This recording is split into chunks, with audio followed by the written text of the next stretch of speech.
cine iubești mai mult, pe taică-tu sau pe mine? Pe tine.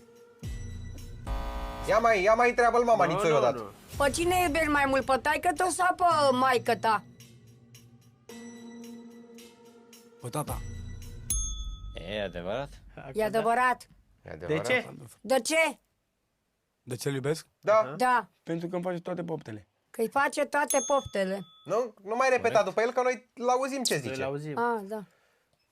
Și nu e supărată mama Nițoiu. Da. Sunt supărată. Și n-ai nimic ca să-i reproșezi? Sunt că e copilul meu. Păi și asta te întreb, dacă ești deranjată că îl iubește mai mult pe... Tata. Sunt deranjată puțin, Dar n-ai ce să faci. dar n-am ce să fac. Dacă ar fi să alegi între mine și Cerasela, Dacă ar fi să alegem mine și Cerasera, pe cine ai alege? pe cine ai alege? Pe Cirasela. Adevărat? Asta e treaba ta. Asta e treaba ta și asta e grija ta, mamă. Că e nevasta ta.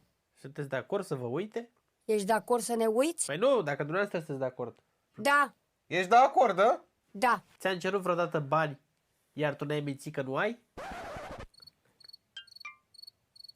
Spuneți. Da.